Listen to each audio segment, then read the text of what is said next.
Hey guys, Lancer here. Hope everyone's doing well. Thanks again for joining me. We'll look into some daily market movers. So we'll be starting off with the standard and then moving on to modern and pioneer, and then we'll look for the 10 biggest movers for the day. And we'll finish it off with some dual lands. I don't think there's going to be too much of a difference over there, but let's find out. So, moving from the top, some of the biggest market movers are obviously from Forgotten Realms, and there are some repeat, obviously, because of the Book of the Exalted Deeds is still on here. Xanathar Guild Kingpin is still here. But we also have a Ketria Tome moving up by 4%. Faceless Haven moving up by 16%. And Teferi, Master of Time, moving up by 4% as well. And the biggest drops are Heliod, Sound Crowned, and Croxa, Titan's Death Hunger. Movers, mostly all from Forgotten Realms. Biggest drops, Croxa, Helioid, and Godzilla, King of the Monsters. That is the biggest movers for Standard. Let's move on to Modern. Modern Shattering Spree. This card is actually crazy popular right now, and I expect it to probably slow down at some point. But for its price to now just go in a straight line to $25, and it was $3, so this is a huge gain in, what is that, 27th of June to 11th of July. So in the last 15 days, this card has gone up by more than, what is that, 800%? 8 threes are 24, so 800% since it started at $3. That's pretty crazy. That's actually, we're talking some pretty crazy numbers right there. So I'd love to see where that card is going. I will keep an eye out for why it's doing that well, but I mostly think it's because of how popular it is against some of these new artifact cards, and the popularity of artifacts in general. It is a very decent artifact removal. For 4 mana, you can destroy 4 artifacts. For 2 mana, you can destroy 2 artifacts. But yeah, it's not an instant or anything. So Urza is moving up by 5%. Liliana of the Veil is moving up by 5%, but it did have what looks like a big drop, because I remember that sitting at 99.95 or 99 just a couple of days ago. So now it's sitting at 94.95. So today it's moved up by 5%. Arcbound Ravager up by 4%. Nature's Will up by 7%. Primal Beyond a Land up by 13%. Pretty decent moves. Pretty decent moves overall. The biggest drops are Pillar of Haruns, down by 12% from $25 to $25, and Lord of Atlantis, down by 8%. But you can also see there's another Lord of Atlantis that comes up, which is up a lot. Blightsteel Colossus down by 4% as well. And this is mostly following up from the weekly change, where Liliana did drop from 97% to minus 5%. Kozelath dropped down to dropped by 6%. And the rest of them are mostly dual lands. Stoneforge Mystic is dropping, so $72, down by 11%. I think this is going to continue being a theme for at least a little bit. Maybe stop around about $60, but you know, it depends on what you really want to pick it up for. Coat of Arms moving up by 19%. Yeah, so it looks like the market is still very unsure thanks to the new set and possibly Modern Horizons 2. There is a lot of movement going on. Notion Thief, obviously, we talked about this yesterday, pretty much breaking all of its previous records as far as I can tell.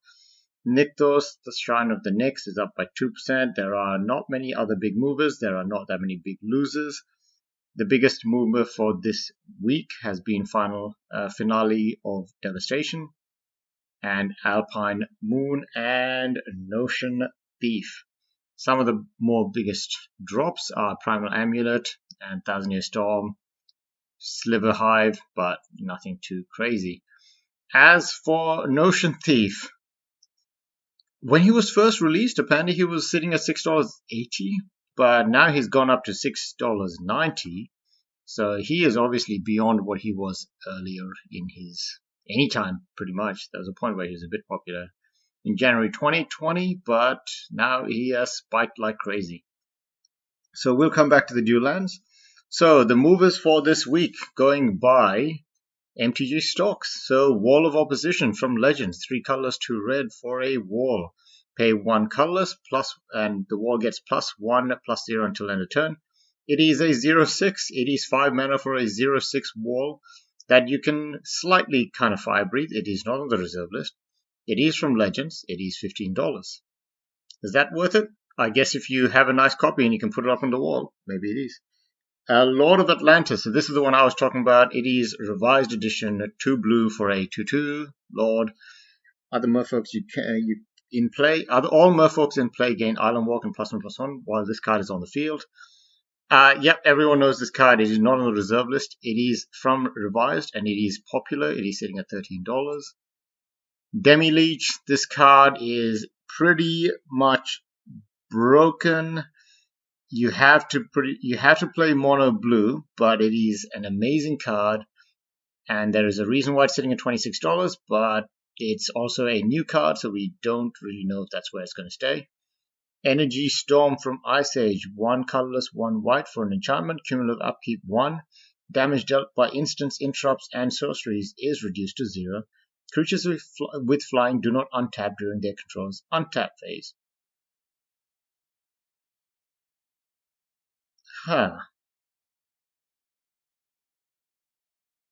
That is not bad.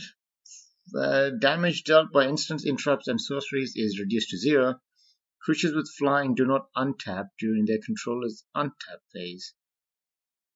I mean, if you're playing a, the non-flying deck or something, that actually doesn't sound too bad, but you can really stuff someone, maybe even 2 players on your field. But it is just done by a card, so maybe that's the non-fun part. Gwendolina de Courcy from Legends. She is a popular card, has been on the field for a while. I think Rudy's talked about it, this card a couple of times. But more importantly, she's sitting at $390 and is on the reserve list. The card has flatlined for a while. It looks like some of the more spiky parts are coming from its prime condition cards. So we'll have to see where that settles. It does look like it's got another bump going back up. Demon of the Death's Gate from Magic 2011. 6 colorless, 3 black for a 9/9 demon. You may pay 6 life and sacrifice 3 black creature cards rather than pay Demon of the Death's Gate mana cost. Got flying and trample. Pretty cool card. It is right now sitting at $5.84 and it has been climbing pretty steadily in the last couple of weeks. Hercule's Recall, 1 colorless, 1 blue for an instant. Return all artifacts target player owns to his or her hand. Amazing card. $2.16. Serious? Modern Masters 2015. This card is amazing. This is a complete blowout. It would annoy anyone forever. Shattering Spree, obviously we talked about this one already. Relic Blind from Legends, 2 colorless, 1 blue for a artifact. When target artifact is tapped, the controller of Relic Bind can choose to do 1 damage to any player or give 1 life to any player. That is not that good. It is not on the reserve list. It's $2.34. I guess you can do an infinite combo, so you don't have to actively tap.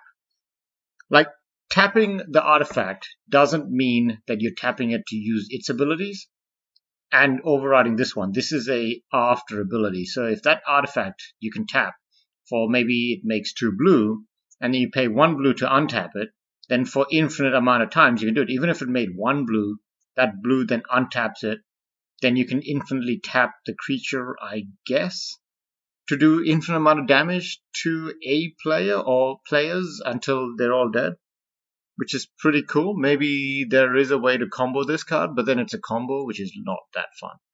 Faceless Haven, which we have also talked about, is moving up quite fast. It is a snowland. Tap to add 1 colorless.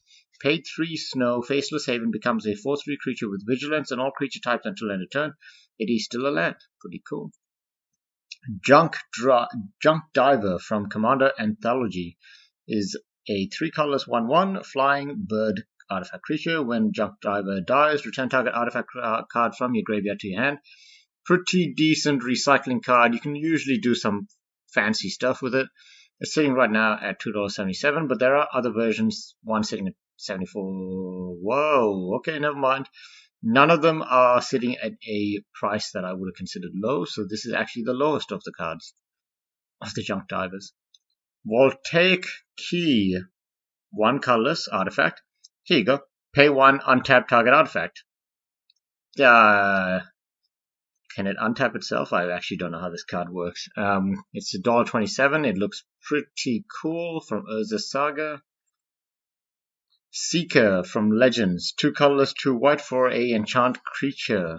Target creature cannot be blocked by any creature except white creatures and artifact creatures. Sure, doesn't feel that impressive. Inferno Titan. Looks like it's just the fancy one from Secret Lairs. Sure, can get a bump. Wooded Foothills from Onslaught is moving up to $77. Pretty impressive, but there was a point where it was $150, but that was just a couple of months ago, so nothing crazy. And Wall of Opposition, so we've already covered this card. Pretty impressive. I think that was the very first one. The art looks kind of cool, I will admit. The art looks kind of cool. So let's just have a quick look at any one of the random dual lands. Nothing changing here so far, so no worries about that. I wanted to also quickly look at some of the most popular decks and see if there's a reason why. I think it was in, what was it, Pioneer? Maybe it was in Modern, actually. Just trying to see where exactly they have sideboarded Spellpierce, a Braid. See, they have a Braid, so why? Maybe it's not in. Is it Modern? Modern Shattering Spree. So in Modern, Shattering Spree has taken off, but oh well. Anyway, all good. If you guys know exactly why Shattering Spree has gone up by 800% in the last couple of weeks, please let me know. Other than that, thanks again for watching. Have a good one, and see you guys later.